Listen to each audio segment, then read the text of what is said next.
Vicki with the 411, talking to you today about the important papers and documents that you need to have for your emergency evacuation, or just to have to help family in case something happens to you and your spouse, that they've got everything organized that they need to do to take care of you.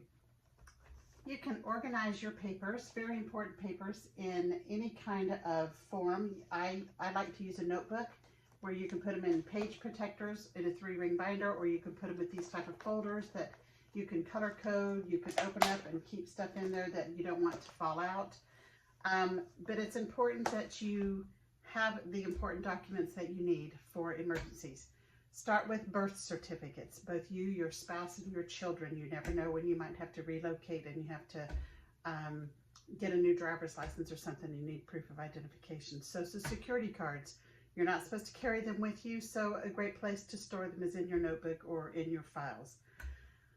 Living will, power of attorney, and medical power of attorneys are all short-term items, but you need to have them so that your wishes are carried out and you have somebody to help you make those decisions if you get to the point where you can't make them. Then you need to do a will and or a trust for what you're going to do with your stuff if something should happen to you. Now, power of attorney is there to help you if you become aged and you just don't know how to make the right decisions. But once you pass away, that power of attorney is no good. So you want to have a will to back up what your wishes are for your stuff. You need to keep your life insurance and your retirement policies, whether it's short-term, long-term disability, long care protection, 401ks or retirements from previous companies that you worked with. You need to have all of that together. Then you've got your vehicles. Let's keep all that information, your titles, your warranties, your insurance that you have on your vehicle so that it's at reach when you need them. It's important to have your children's up-to-date, most current report cards. We talked about when I did that when I did my 72-hour survival video. In case you have to evacuate to another town, the school has a guideline of where your children are in their education.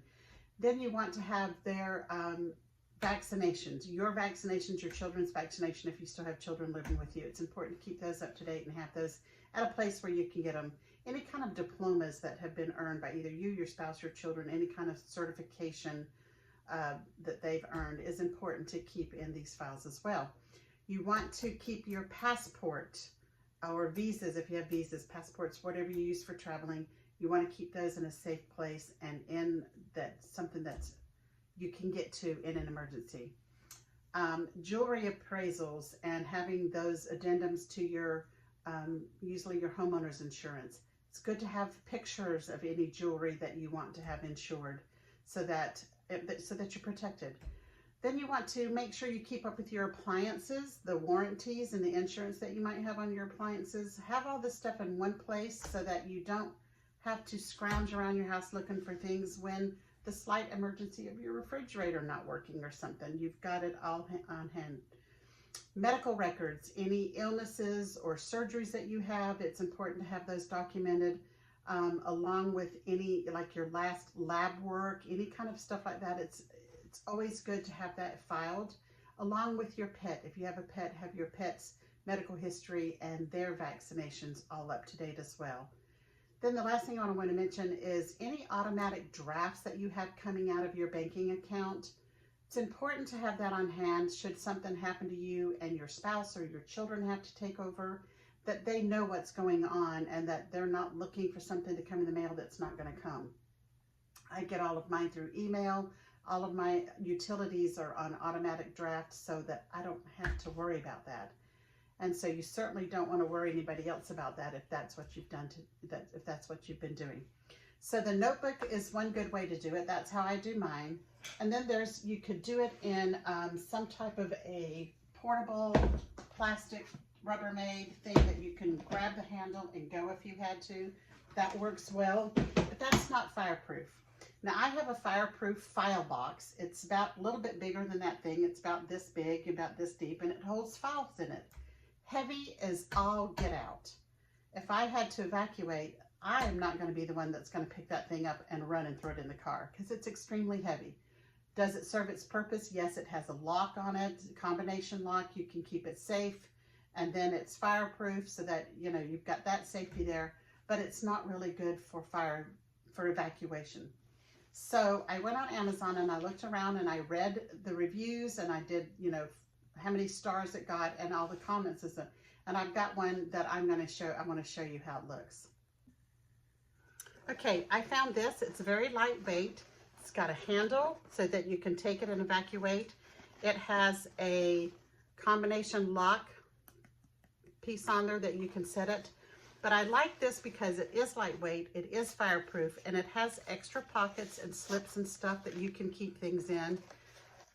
You can put jewelry in here if it's something you're not wearing, but anything. I've got some old coins of my dad that I'm probably going to put in there, but it's just a lot of little places that you can put things. And then my notebook fits right in it. It's a little tight squeeze, but my notebook will fit in there. And then if I had to go somewhere real quick, it's real easy. Grab the handle and off I go.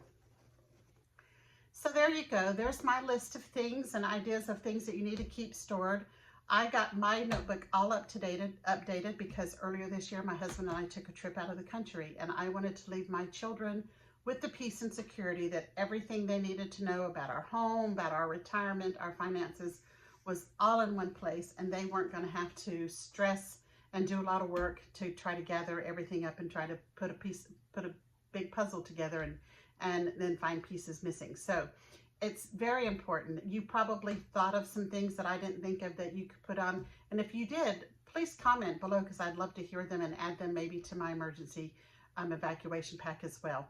Again, I'm Vicki with 411. Be sure to subscribe, follow any of the links below, and share this with your friends. Thanks for watching.